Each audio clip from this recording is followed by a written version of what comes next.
Hola, buenas tardes, ¿cómo están? Bienvenidos al local de Política Obrera de la zona norte y noroeste de la capital federal.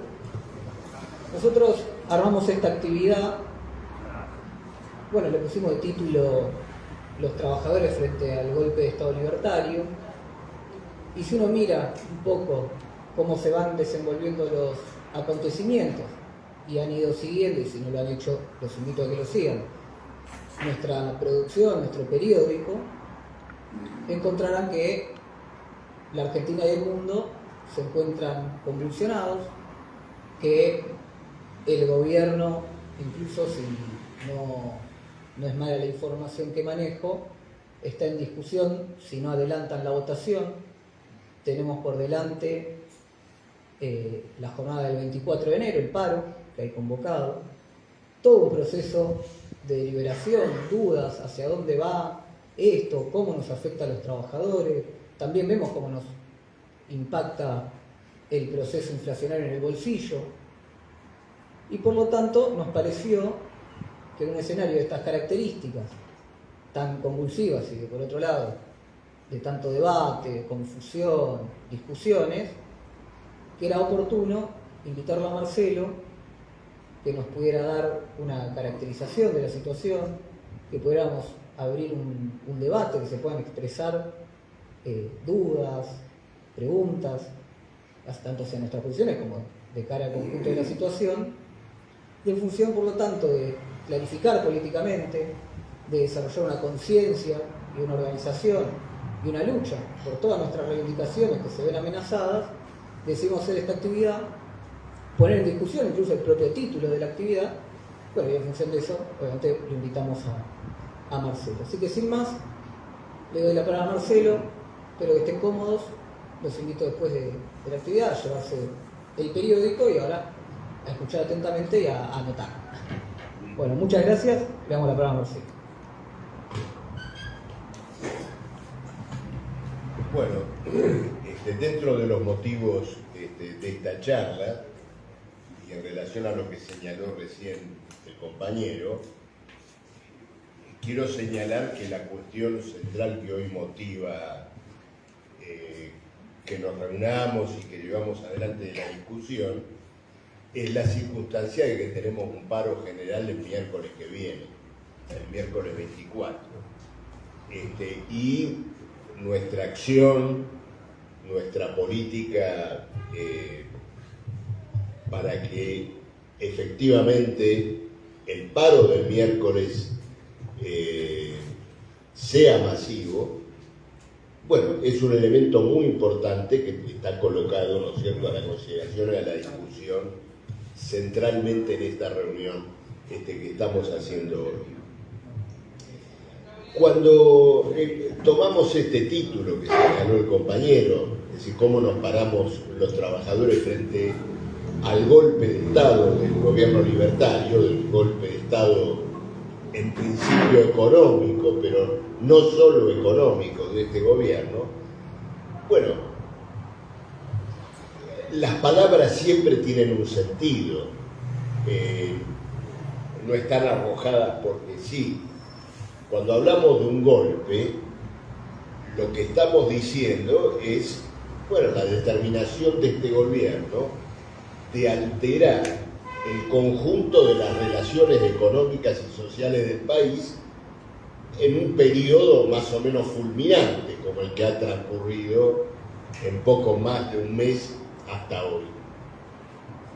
El primer paso de este golpe económico ha sido la devaluación y la liberación de precios que tuvo lugar desde, no diría ya desde que asumió Milei, sino incluso desde antes.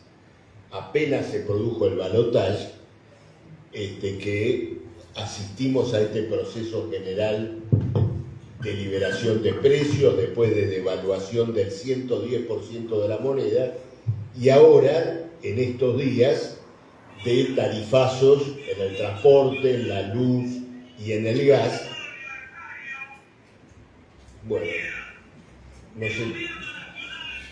No sé qué está pasando. Parece que me surgió una competencia. Era justo el mismo. Perdón para los compañeros que están siguiendo la charla acá por Facebook. Pero efectivamente todo este cimbronazo económico, antes del Congreso, antes de los decretos, bueno, ya ha significado un golpe fabuloso para la vida de los trabajadores. Con la inflación del 25% en diciembre, con otro tanto que posiblemente tenga lugar ahora en enero, bueno, vamos a tener, para el caso de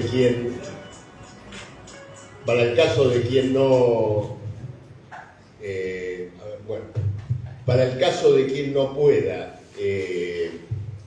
tener, digamos, ningún tipo de aumento paritario, bueno, esto va a implicar una caída del salario del 50-60% en 2 meses. Hoy escuchaba a un especialista previsional que señalaba que en relación a la movilidad jubilatoria que debería producirse en marzo, si no hubiera ninguna alteración legal, después nos vamos a referir a eso, porque es una de las cuestiones que justamente está en discusión en la ley ómnibus, si no hubiera ninguna alteración, la movilidad jubilatoria de marzo debería determinar un aumento de las jubilaciones de alrededor del 100%. Y esto, bueno, indudablemente el hecho de que esto no se produzca o que se esté retaseando de alguna manera, pone de manifiesto la confiscación que se va a producir sobre los salarios, sobre las jubilaciones, de un modo, ¿no es cierto?, pocas veces visto en la historia argentina. Es interesante que en el acuerdo con el FMI que se firmó este acuerdo precario por el cual más o menos se arregló que el FMI le va a dar al gobierno los 4.000 millones de dólares con los que el gobierno le tiene que pagar al propio FMI ahora en los próximos meses. Bueno, lo interesante es que dentro de ese arreglo los funcionarios del gobierno comentaban después que el FMI por suerte no nos puso ninguna meta inflacionaria. Es decir, que la inflación tiene que estar por debajo de tal nivel o lo que fuera. ¿Por qué? Porque saben que en continuidad agravada de lo que venía ocurriendo con Massa, el gran elemento de ajuste continúa siendo la inflación.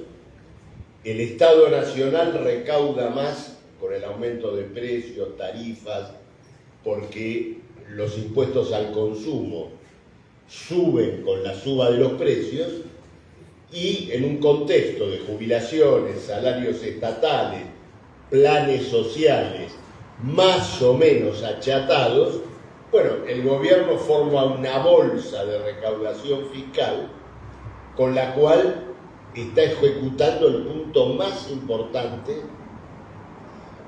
del ajuste que no solamente ha cerrado con el FMI, sino que de alguna manera, como el propio Milei lo dice, supera inclusive al propio Fondo Monetario Internacional. Pero cuando hablamos, ¿no es cierto?, de golpe de Estado económico, es porque esto, bueno, trasciende simplemente la devaluación o el tarifazo, y todos sabemos que hay un decreto de necesidad y urgencia y una mega ley, todo lo cual está en discusión en el Congreso, que constituyen las bases de una suerte de contrarrevolución laboral y de alteración de las relaciones sociales entre las clases en la Argentina, de un enorme alcance. Ustedes saben muy bien que en el decreto de necesidad y urgencia prácticamente se ha puesto en el limbo o en cuestionamiento al conjunto del derecho laboral. Es decir, el derecho laboral, tal como lo conocemos en la Argentina, ha quedado virtualmente suspendido. En una de las cláusulas del decreto de necesidad y urgencia se toca un principio que ha sido, digamos, sagrado para los convenios colectivos en la Argentina, que es aquel principio que establece que cuando entre sindicatos y patronales se discute un convenio, se quiere modificar ese convenio y no hay acuerdo para modificarlo, bueno, hasta nuevo aviso sigue rigiendo lo que existía antes, ¿no? Eso que llaman la ultraactividad, ese nombre raro, pero que en definitiva significa esto. Bueno, el DNU lo cambia y dice, tiene que haber acuerdo, y si no hay acuerdo, interviene el Poder Ejecutivo. Es la subversión completa, ¿no es cierto?, del derecho laboral, sumado luego a cuestiones fundamentales como es la limitación sustancial del derecho de huelga, con el argumento de la esencialidad de las actividades que no pueden parar y todo demás. Bueno, el decreto se establece una lista de actividades esenciales que más o menos abarcan al 90% de las ramas económicas de la Argentina, es decir, el derecho de huelga queda brutalmente condicionado. Y luego, bueno, como ustedes bien saben, la habilitación completa para privatizaciones, la suspensión de leyes de bosques, de fuego, es decir, la vía libre para la deforestación, para el acaparamiento de tierras por parte del capital internacional. Bueno, un planteo que permite entender por qué hablamos, ¿no es cierto?, de golpe de Estado. Es decir, con un paquete, con 2 leyes y una serie de decretos, el gobierno pretende, ¿no es cierto?, esta alteración de carácter antiobrero, de carácter entreguista sobre la actividad económica, sobre la relación entre las clases, sobre la relación con la clase obrera. Bueno, y toda la situación política se ha concentrado, ¿no es cierto?, en torno de este punto. Y acá me quiero detener en el problema político que ha planteado este DNU, esta ley ómnibus, porque ha ocurrido algo interesante, sobre todo, ¿no es cierto?, en los últimos días. Como esto enfrenta diferentes trabas, diferentes tipos de inconvenientes legales, negociaciones parlamentarias, ahora aparece la gran pregunta, y los diarios, ¿no es cierto?, colocando este problema, sobre todo lo que diríamos la prensa, entre comillas, seria y más o menos oficialista, ¿no es cierto?, más o menos apoyando al gobierno, haciendo el siguiente planteo. ¿Hacía falta un paquetazo de este tipo? 2 leyes jugadas al todo o nada, librar el destino del gobierno, ¿no es cierto?, a una decisión de este alcance, de esta ferocidad. No se podían haber planteado las leyes de a una, no bastaba con la devaluación y después veíamos, ¿no? Bueno, es la típica psicología del diario del lunes, ¿no es cierto? Es decir, todos los que más o menos se han colocado en el campo del apoyo al gobierno de Milei, preguntándose qué es lo que pasa ahora que todo esto enfrenta determinadas dificultades políticas, constitucionales, jurídicas. Es bueno recordar en este punto que todos los que se preguntan sobre esto y lo tratan a Milei más o menos como un descolocado por presentar un paquete de estas características, de esta naturaleza, ellos lo proponían, por ejemplo, durante toda la campaña electoral. Vamos a tomar al elemento más moderado de toda esta especie, Rodríguez Larreta, que perdió inclusive y que lo desplazó Bullrich en la interna y todo. Rodríguez Larreta, no sé si ustedes se acuerdan, pero decía lo siguiente: en 48 horas cambio todo. Presento 100 iniciativas que cambian el país para que se resuelvan en 48 horas. Bueno, y Bullrich, en una consigna, resumía esto también: o es todo o es nada. Y con ese planteo se integró, ¿no es cierto?, se integró finalmente al gobierno de Milei. Y acá viene una cuestión que permite explicar esto. ¿Por qué? Esto fue una torpeza, un atropello, un delirio de Milei presentar esta ley de 600 artículos, un DNU de 300 artículos. No. Esto estaba planteado como un mandato y como una imposición de la gran burguesía de cara a la dimensión de la crisis de Argentina. No sé si ustedes se acuerdan, pero cuando hicimos uno de los actos que hicimos, creo que el acto que hicimos en la primera vuelta electoral, señalamos esta cuestión: el próximo gobierno va a estar obligado, va a estar empujado a llevar adelante un golpe de Estado económico, y si no lo ejecuta, si no lo lleva adelante, no llega a la Asamblea Legislativa del 1 de marzo. Es decir, el que no vaya con un planteo de reformulación general de las relaciones sociales contra las masas no tiene condiciones, ¿no es cierto?, para continuar gobernando. Esto quiere decir que va a poder llevar adelante el paquete fraccionario, lo vamos a ver. Pero toda la crisis política actual, todo lo que hoy se está debatiendo gira en torno de esta cuestión. Un gobierno que está empujado por la magnitud de la crisis a llevar adelante un paquete de naturaleza reaccionaria, completamente visceralmente hostil a las condiciones laborales, sociales, y que si retrocede en ese cometido, bueno, cae como resultado del colapso económico general que está asignado indudablemente por condiciones de una quiebra histórica de la Argentina. Argentina tiene más de 500.000 millones de dólares de deuda.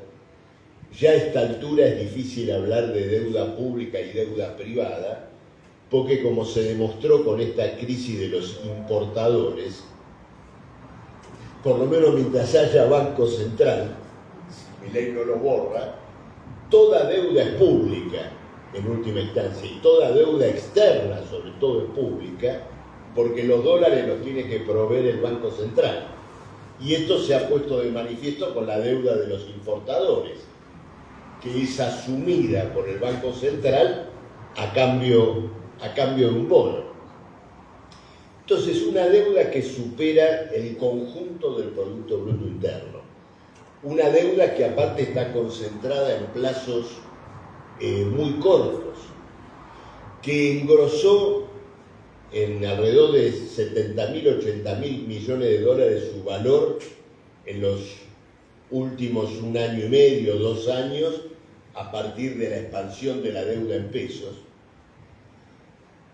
y que, digamos, no solamente el Estado no tiene condiciones para poder afrontar sin una reformulación, sino que además tiene que afrontarla en condiciones de ausencia de recursos más o menos inmediatos. Recién venía escuchando en la radio que las grandes automotrices están suspendiendo la producción porque no tienen piezas de importación para poder alimentar a sus terminales. Entonces, ¿qué significa esto? El golpe de Estado económico es la condición, es el requisito para poder obtener un socorro financiero inmediato y en un periodo, digamos, de un poco más aliento, conseguir un rescate financiero y una refinanciación de la montaña de deuda y de vencimientos que van a empezar a caer, sobre todo fuertemente, desde la mitad de este año hacia el año 2025-2026, que es toda la deuda que renegoció Guzmán en el 2020, cuando dijo, bueno, vamos a conseguir un alivio inmediato y vamos a empezar a pagar en 2024, 2025, 2026, cifras enormes de deuda, pero como estábamos en el 2020 y encima estábamos con barbijo, 2024 parecía, ¿no es cierto?, un siglo por delante. Bueno, el siglo ya lo tenemos acá, ahora, y Argentina enfrenta ahora una nueva crisis de vencimiento de deuda en condiciones que no tiene ni los recursos de la caja para poder sostenerse. Entonces, el golpe de Estado económico es la carta, la ofrenda que coloca el gobierno de Milei al capital internacional para poder obtener un rescate financiero más o menos inmediato, más o menos angustiante. Y esto se puso de manifiesto en Davos, donde, aunque algunos diarios le dieron a la reunión entre los funcionarios, Milei, los funcionarios y el FMI, un carácter medio diplomático, se sacó la selfie con Georgieva, se sacó la selfie con esa otra chica que creo que es de la India, que no me acuerdo cómo se llama. Sí, que se llevaba bien con Massa. Bueno, se sacó la selfie, ¿no es cierto?, con todas ellas, pero parece que más allá de la selfie, le dijeron lo siguiente: mirá, en Buenos Aires nos pusimos de acuerdo técnicamente para darles estos 4.000 millones de dólares para que ustedes nos puedan pagar a nosotros, ahora en marzo. Pero para que el directorio del FMI vote esto, ustedes tienen que aprobar la ley ómnibus. Es decir, que la ley ómnibus y el núcleo de la ley, el corazón, eso que los diputados llaman la parte fiscal de la ley ómnibus, es el acuerdo con el FMI. Esencialmente eso. Y cuando vamos más finamente, ¿no es cierto?, a dónde está, cuál es el núcleo de ese eventual acuerdo, los 2.500 millones de dólares de reducción del déficit fiscal que deben salir de los jubilados. Yo le diría que en la cuestión jubilatoria, en la cuestión previsional, está colocado hoy el corazón de la crisis política y de toda esta negociación, ¿no es cierto?, que hoy está colocada en la discusión. Entonces, claro,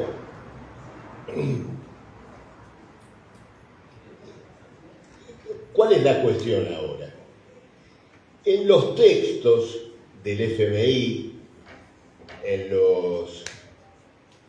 los comentarios periodísticos, ahora que se conoce bien, digamos, cuál es la magnitud de este paquete, aparece el problema del acompañamiento político, el problema del acompañamiento político de la gobernabilidad. Que en otros términos lo que está diciendo es lo siguiente: ¿cómo se hace para enchufar este paquete sin generar una conmoción social y eventualmente una rebelión popular en la Argentina? Porque todo el mundo tiene claro que Argentina tiene una historia, la clase obrera argentina tiene una historia. Esa historia está jalonada por episodios de lucha, de rechazo a acciones de este tipo de dimensión en las últimas décadas, y por lo tanto hay una fuerte interpelación, incluso del capital internacional y hasta del FMI, respecto de la capacidad política para poder enchufar, no sé, todo el conjunto de este paquete. Y llegado a este punto, efectivamente lo que se discute a fondo es la cuestión del régimen político.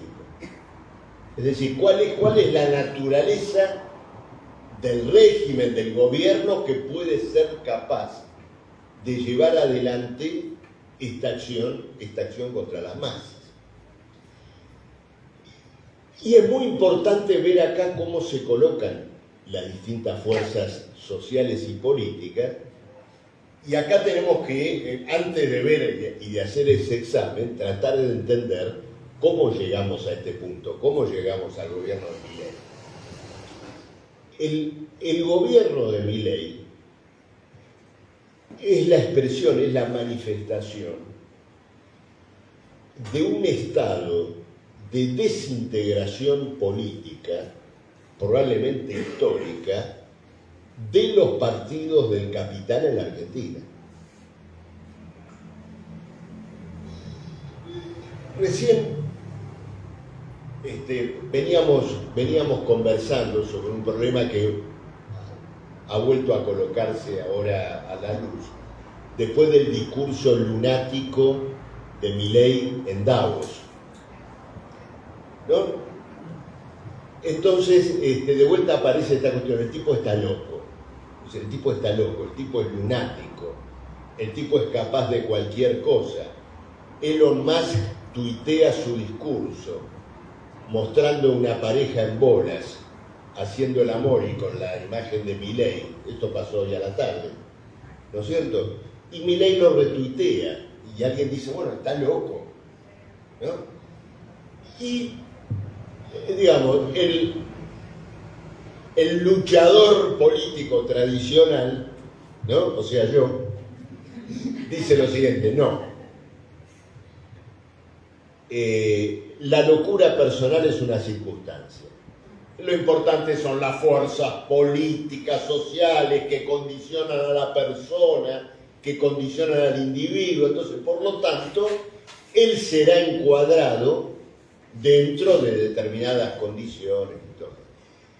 Entonces uno dice lo siguiente: el tipo no va a dinamitar el Congreso, el tipo no va a patear el tablero, está condicionado por estas cosas y todo demás. Pero claro, pensándolo bien, es una incomprensión del papel del individuo en la historia. Porque las personas, los individuos, los que han tenido que estar circunstancialmente protagonizando crisis políticas, guerras, revoluciones, son indudablemente un producto histórico. Es decir, esa condición personal, de pronto genial, de pronto alienada, de pronto mediocre, son la forma psicológica, personal, individual de un fenómeno histórico. Esto lo colocó claramente Trotsky en un texto que tuve la oportunidad de volver a leer ahora, pensando en el campamento que vamos a hacer en febrero, Clase, Partido y Dirección, donde Trotsky reflexiona, dice que sin Lenin había revolución socialista en Rusia. Entonces dice sí, porque la determinación histórica, los factores, el desarrollo desigual y combinado. Dice no, la personalidad, la decisión de Lenin es la manifestación personal psicológica individual de un fenómeno histórico más amplio. Bueno, está Lenin, pero también está Hitler, está Nerón quemando Roma. Entonces tenemos que entender en ese plano qué significa, ¿no es cierto?, el desvarío de Milei, un producto personal, psicológico, de una crisis política excepcional. Y eso hay que integrarlo indudablemente a todo este cuadro que estamos viviendo. Y lo que está detrás, digamos, de la personalidad, entre comillas, alocada, es esta discusión que hoy se plantea en torno del carácter del régimen político, en el sentido de si logra algún tipo de compromiso precario con el Congreso en torno de todo este plan reaccionario, o si todavía no está planteada, ¿no es cierto?, la posibilidad política de un golpe de fuerza contra el Congreso. Es decir, que esta negociación fracase, que se convoque a un plebiscito,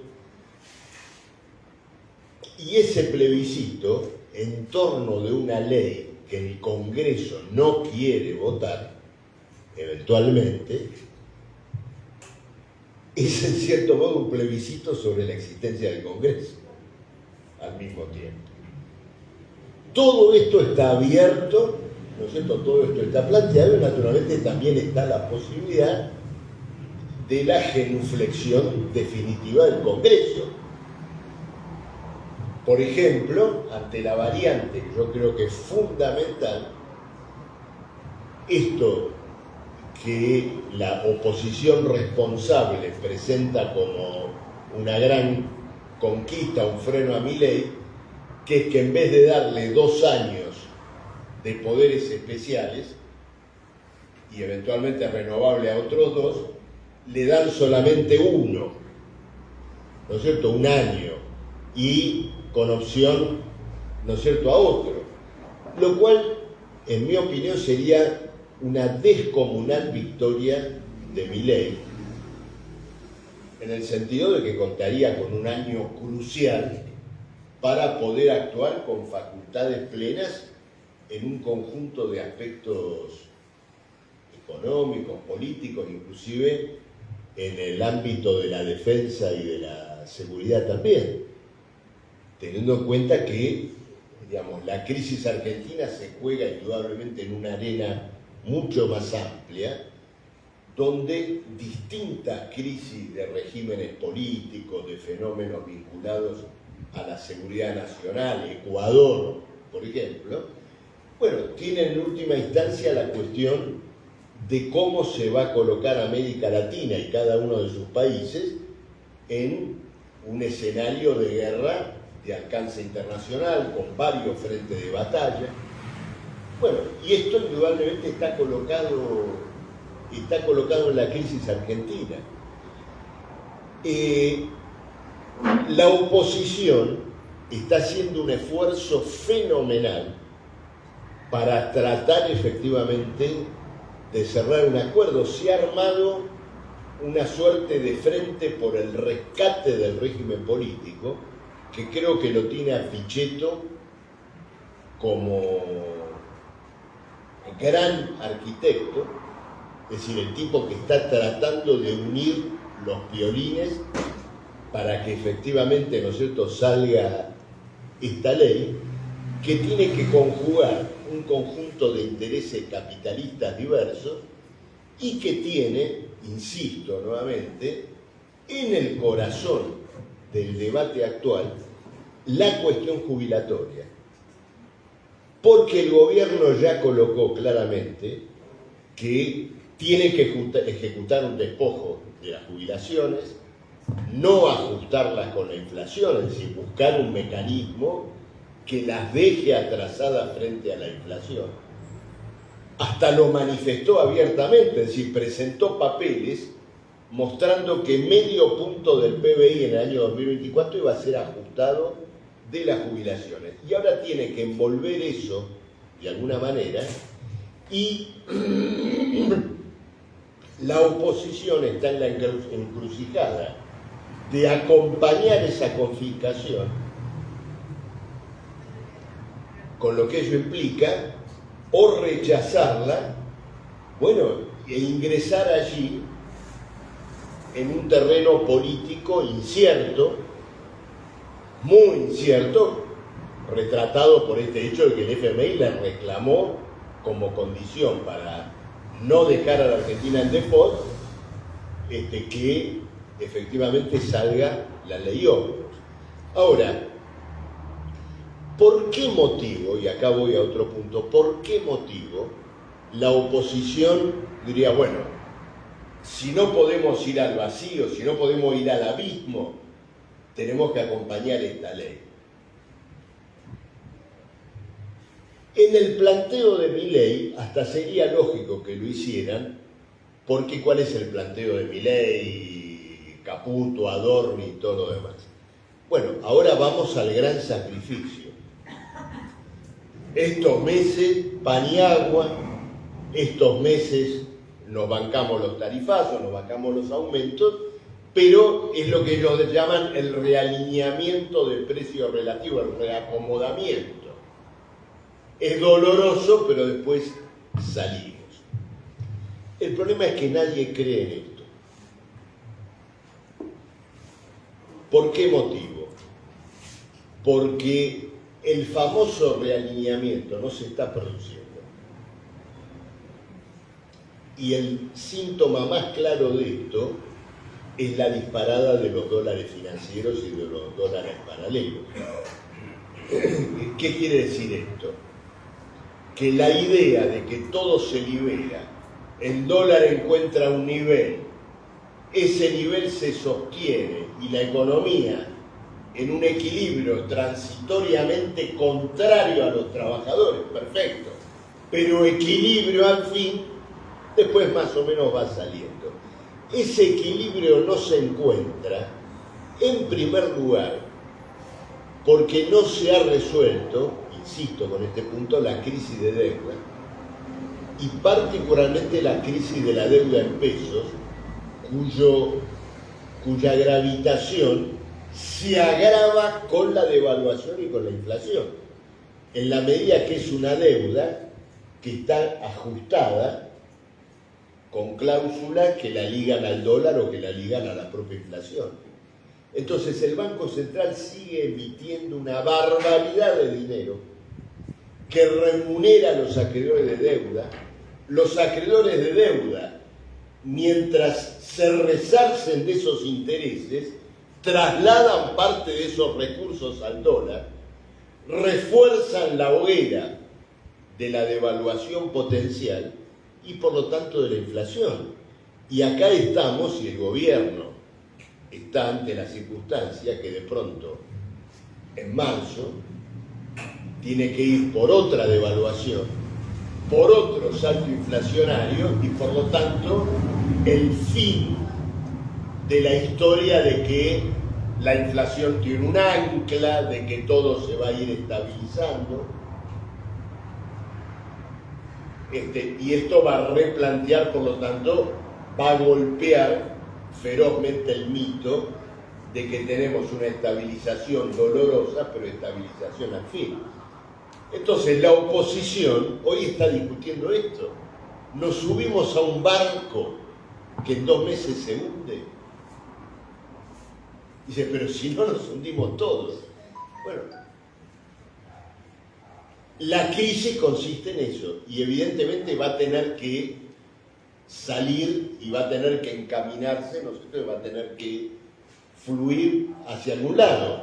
O Milei resigna aspectos incluso muy importantes de la ley ómnibus, poniendo de manifiesto una gran debilidad, poniendo de manifiesto su circunstancia de ser un rehén de toda una parte de una oposición centrista que ella misma está en un estado de disgregación.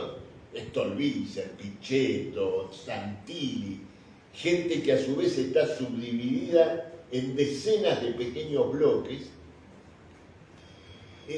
que recibirían a Milei, ¿no es cierto?, como sus salvadores, es decir, gente rescatista que no se pueden rescatar, ¿no es cierto?, ni a ellos mismos. Y por el otro lado, la alternativa de arremeter contra todo eso, por ejemplo, llamando un plebiscito. Ahora, ¿cuál es el destino de un plebiscito de alguien que el día que asumió le habló a la plaza del Congreso, le dio la espalda al Congreso y le habló al pueblo y había 10.000 personas? Es decir, es un Bonaparte, es un gobierno de arbitraje personal con muy poca espalda. Este es el carácter, digamos, de la crisis que indudablemente está abierta en la Argentina y que hay que verla en todo su desarrollo, en toda su riqueza. En este cuadro tenemos el paro de la CGT. La CGT no es un cuerpo aparte, extraño a todo lo que dijimos de esta oposición burguesa en disolución. Integra ese proceso y ha actuado en todo este tiempo con las mismas reglas con las cuales ha actuado el macrismo, el radicalismo, es decir, cómo buscamos contornar al gobierno de Milei, cómo logramos más todavía, cómo logramos, si es que Milei decide armar un gobierno plebiscitario de poder personal contra el Congreso, ser eventualmente nosotros una pata de ese gobierno plebiscitario.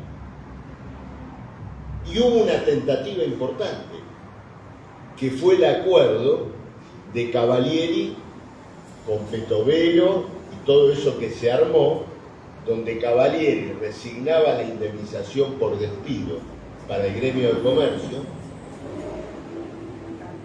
admitían que las cuotas solidarias entre comillas, las cuotas compulsivas que los trabajadores de un gremio pagan cuando se firma un nuevo convenio, se siguieran respetando, al menos en el caso del comercio, y por lo tanto el gobierno tenía una pata, ¿no es cierto?, en el movimiento sindical.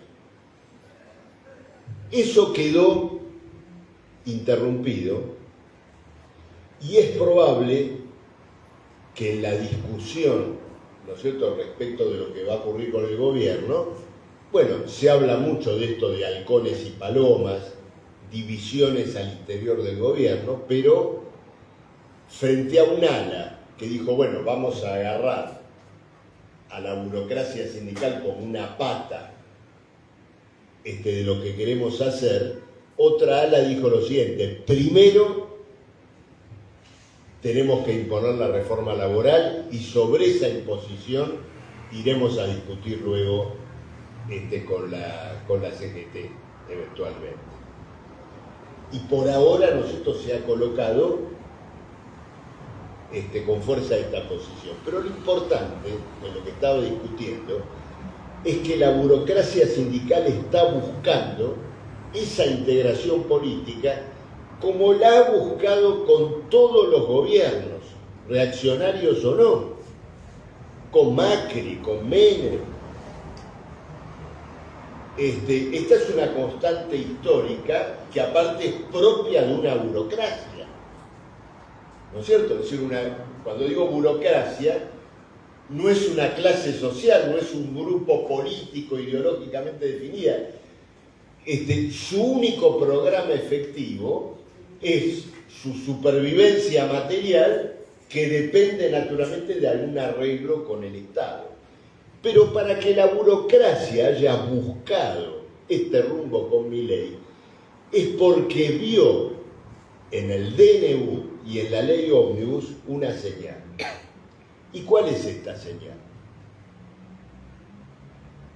Voy a hacer un poquito de historia, pero en otros choques que hubo entre gobiernos recién asumidos y la CGT, Lo característico de esos choques es que se buscaba debilitar al aparato sindical. Por ejemplo, fue la famosa arremetida de Alfonsín contra la patria sindical, el nombramiento de un ministro de extracción radical que buscó modificar la ley de asociaciones profesionales y terminar con el unicato sindical. En este caso, en el DNU y en la ley no aparece este intento. Aparece un golpe muy fuerte por abajo, sobre los convenios y sí sobre una parte del financiamiento de la burocracia, que tiene que ver con las obras sociales, que tiene que ver con estos aportes solidarios, pero son aspectos que podían ser objeto de una negociación. No aparece el golpe al unicato sindical y esto fue una señal para la burocracia, que indudablemente está ahora en juego, y el paro del 24 fue concebido como una pieza de esa integración. Por eso fue llamado casi a un mes vista, en la expectativa de abrir en el medio algún rumbo de negociación, y aparte en la convocatoria al día en que se va a tratar esto en el Congreso, bueno, está muy claro que es no la apertura de un proceso de lucha, sino el requiem, ¿no es cierto? Es decir, bueno, llegamos acá, está la ley, protestamos, ¿no es cierto? Y esto termina en este punto. Es muy importante esta caracterización, porque, bueno, vamos ahora a otra cuestión. ¿Cuál va a ser la ruta? ¿Por qué caminos se va a abrir una lucha y un choque decisivo con el gobierno de Milei? La burocracia sindical no va a ser la ruta. Y no lo fue históricamente. Esto es importante también tenerlo en claro, porque no es que estamos improvisando. La gran huelga de 1975, de junio-julio de 1975, contra el famoso Rodrigazo, del cual tanto se habla hoy, bueno, fue una huelga que emergió de un modo autoconvocado en las coordinadoras industriales del Gran Buenos Aires, y le fue impuesta a la burocracia, cuando la burocracia más o menos buscaba ya cerrar un escenario de acuerdo con Celestino Rodrigo y con Isabel Perón. La gran huelga de 1959 contra Frondizi fue una huelga que también emergió de núcleos fundamentales de la clase obrera, como una huelga general con carácter autoconvocado. Por eso no defendemos la política que sí defiende la izquierda del FITU y otras corrientes, de reclamar el plan de lucha. Porque claro, dice, bueno, ahora viene un paro. Antes reclamaban el paro de la CGT y vino el paro. Ahora reclaman un plan de lucha. Y uno dice, bueno, un plan de lucha es más que un paro. Pero el propio concepto de plan de lucha es una secuencia de paros administrados por la burocracia sindical. Si existe ese plan de lucha, el único propósito que va a tener es el de encauzar y el de contener cualquier tipo de desborde de la lucha obrera dentro de los canales de un acuerdo, de un arreglo entre la burocracia y el gobierno. Por eso defendemos, como perspectiva, la preparación de una huelga general contra el gobierno por el camino de las autoconvocatorias, de las asambleas, de las coordinadoras interfabriles, que es el proceso, incluso me animo a decir, ya no solo de la historia argentina, sino de la política continental reciente. La huelga colombiana que liquidó al uribismo hace 2 o 3 años en el periodo de la pandemia, fue una huelga general autoconvocada que se impuso sobre los aparatos sindicales existentes. Y es también, con otros matices, la experiencia chilena que subvertió completamente al régimen económico y social del pinochetismo, con independencia de sus límites posteriores, sobre los cuales ahora nosotros no vamos a entrar. Pero nuestra tarea, nuestro trabajo en el movimiento obrero, y acá sí voy a la cuestión del paro del 24, es la necesidad de intervenir en el campo del paro, naturalmente, porque la existencia de un paro general,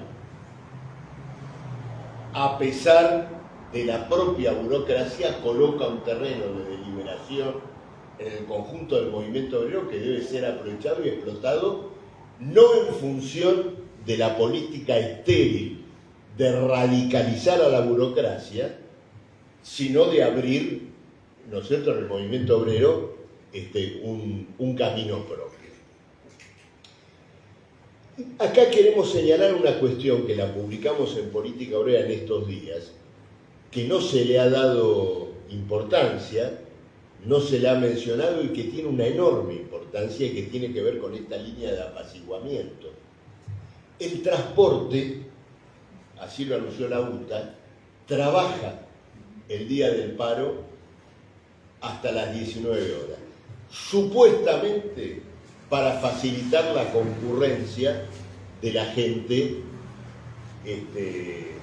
a la marcha.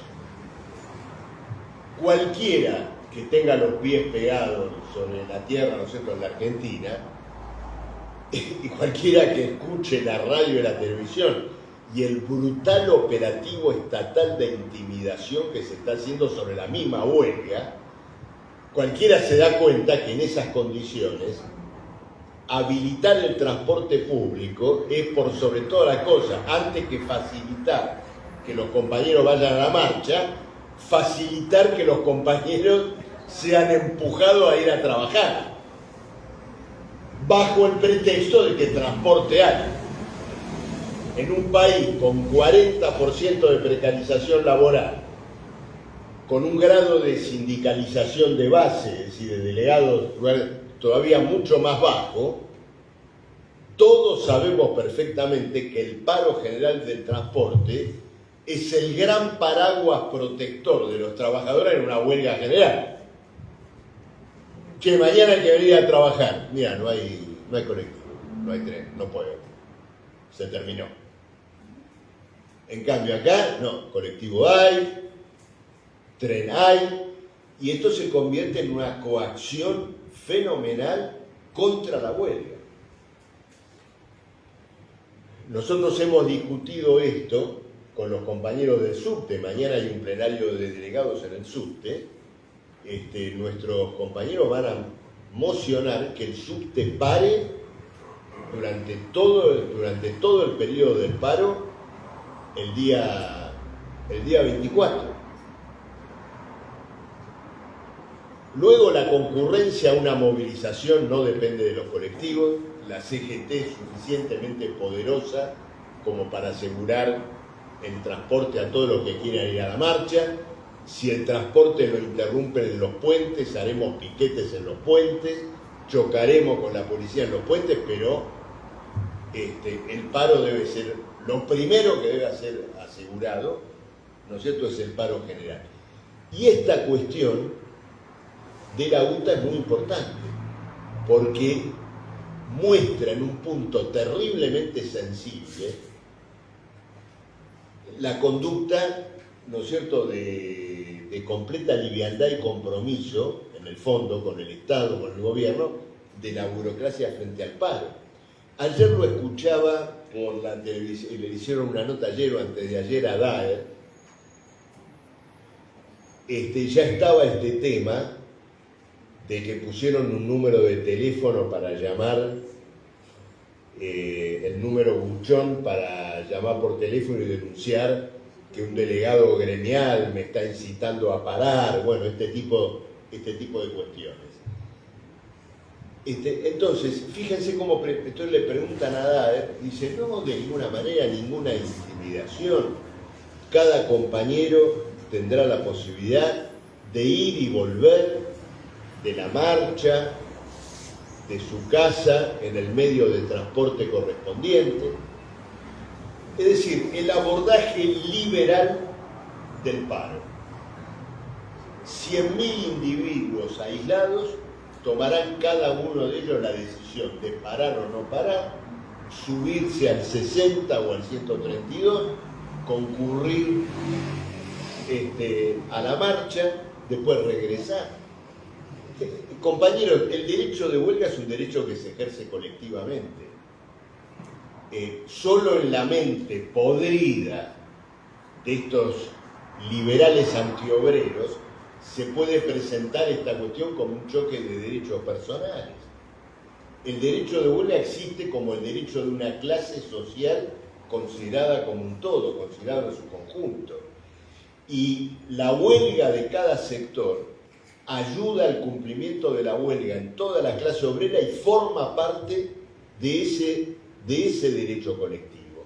Entonces, esta cuestión la tenemos que colocar y la tenemos que defender, muy enérgicamente. Compañeros, para ir cerrando, bueno, me detuve en estos aspectos porque efectivamente Política Obrera compromete en estos días toda su fuerza para el cumplimiento de la huelga.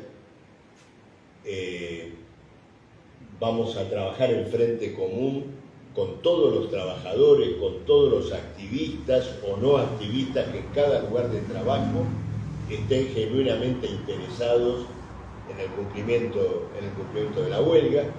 Vamos a marchar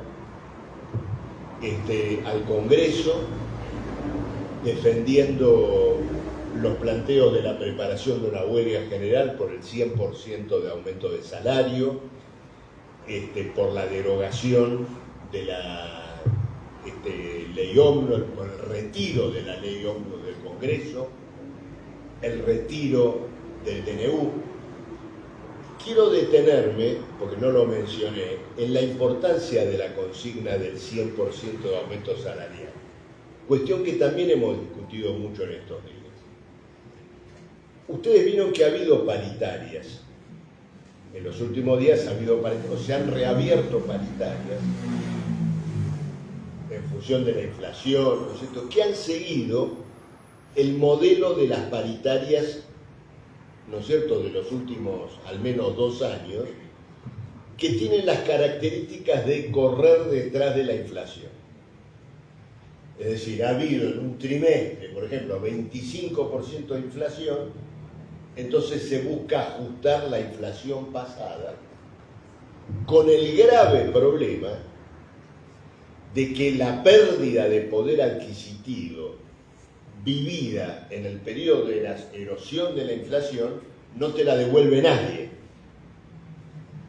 Para decirlo en términos gráficos, vos vas en un periodo de 3 meses, que son 12 semanas, ponele que fuiste 4 veces al supermercado. Como resultado de que vos tenías el mismo salario y los precios iban aumentando todas las semanas o todos los días, cada vez que fuiste llenaste menos el carrito. Pasados los 3 meses, el gobierno, la patronal, te compensó todo lo que perdiste. Y tenés el mismo poder adquisitivo ese día que cobras que el que tenías hace 3 meses atrás. Ese día. Pero los pedazos de carrito vacío que no pudiste llenar durante esos 3 meses no te lo llena nadie. Eso no te lo compensan. Por eso muchas veces los burócratas sindicales, de un modo mentiroso, dicen lo siguiente: entre puntas, comparando el salario del 1 de enero de 2022 con el salario del 1 de enero de 2023, no hemos perdido nada. Entre puntas estamos. Entonces toman en cuenta el último aumento que hubo, el primer aumento de 2022 con el último aumento de 2023. Comparando 1 de enero contra 1 de enero, estamos igual. En el medio se formó el bolsón de pérdida de poder adquisitivo, o si hubo reajustes en el medio, varios bolsones de pérdida de poder adquisitivo. Eso fue durante todo este tiempo. Ahora, imagínense ustedes una inflación del 25% mensual. Suponete que te ajustaron, suponete que tenías un salario el 1 de diciembre y que en un acto de estricta justicia, aunque mi ley dice que no, que la justicia social es un... Bueno, ponele que se cumplió esa justicia, el 1 de enero te ajustan el 25%. Pero en un mes tu poder adquisitivo se deteriora un 25%. Suponete que ese deterioro fue a razón de todos los días igual. Ponele más o menos, ponele 25, 1% por día. Eso quiere decir que en promedio en diciembre perdiste 12,5% de poder adquisitivo del salario. Incluso si te aumentaran mes a mes. La única manera de quebrar ese despojo de la inflación es que de una te den un aumento fuerte. ¿Para qué? Para invertir la carrera, para que arranques por arriba de la inflación y entonces luego tenés que soportar durante el mes la pérdida del poder adquisitivo, pero sobre la base, por ejemplo, de un 100% de aumento, un 50%, un 70%. Entonces el aumento de emergencia es muy importante porque quiebra esta política de las paritarias que corren por detrás de la inflación y que es la gran razón por la cual, inclusive en los balances empresarios, aparecen utilidades tan importantes, porque las empresas, haciendo correr el taxi, ¿cómo se llama? El reloj del taxímetro de los precios todos los días, corren el reloj del salario, en el mejor de los casos una vez por mes, pero en la mayoría de los casos una vez cada 2 meses, cada 3 meses, y no hablemos, ¿no es cierto?, del trabajador precarizado. Entonces, todas estas cuestiones las tenemos que colocar. Tomamos la decisión de que el día 24, todos nuestros compañeros que de una u otra manera están ligados a algún frente sindical, marchen con su frente sindical. El sindicato será peronista, kirchnerista, lo que fuera, pero nosotros, los revolucionarios, no hacemos rancho aparte, y muchísimo menos en una lucha. Tenemos que llevar este programa y esta convicción allí donde están nuestros compañeros, allí donde están los trabajadores. La política de rancho aparte, aunque sea el rancho de un grupo de izquierdistas muy conscientes, no lleva a ningún lado. Es una política de autoproclamación. En este caso agravada por el hecho de que muchos de los que se proclaman de izquierda, lo único que aspiran a hacer en esta situación es pedirle a la CGT o presionarla por medidas más radicalizadas, no abrir un rumbo propio, un rumbo de autoconvocatorias. Entonces nosotros vamos a ir, ¿no es cierto?, a los gremios y luego, naturalmente, como partido, vamos a estar presentes con una columna de política obrera y esa columna, que seguramente estará en el ámbito donde puedan haber, ¿no es cierto?, corrientes que concurran a la plaza en forma independiente, asambleas, sindicatos combativos y demás. Bueno, nuestra columna también va a defender estos planteos que tenemos acá, vamos a llevar adelante, ¿no es cierto?, nuestros volantes, pero tenemos la fuerte intención de concurrir, de estar presentes allí donde se agrupan, ¿no es cierto?, los trabajadores en los grandes sindicatos. Y por supuesto seguir este proceso político apasionante, donde luego se plantea una discusión que naturalmente ya no podemos desenvolver en esta charla, pero que es decisiva para entender, ¿no es cierto?, lo que va ocurriendo. Dentro de los que miran el proceso político hay un debate también importante, intenso, respecto de si el voto a Milei y el gobierno de Milei representa una suerte de giro derechista consolidado, definitivo por toda una etapa, o si por el contrario es una expresión tortuosa, deformada, de una crisis capitalista en la Argentina y de un escenario incluso mundial de desplazamientos políticos, de cambios que llevan a las situaciones políticas de la reacción de la contrarrevolución al plano de las situaciones revolucionarias en periodos terriblemente cortos de tiempo. Nosotros seguimos con mucha atención esta hipótesis política y tenemos que estar preparados para esto, y en este punto la realidad argentina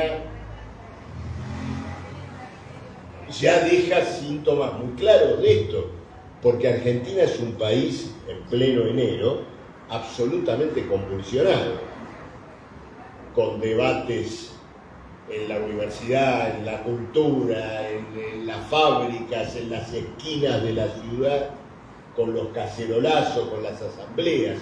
Entonces, todo este proceso tiene que ser seguido entendiendo que el último capítulo de esta crisis que ha llevado o que ha tenido un desenlace provisorio en la victoria de Milei, bueno, está lejos de haber concluido. Bueno, paro acá, así podemos abrir un poco el debate, ¿no? Gracias.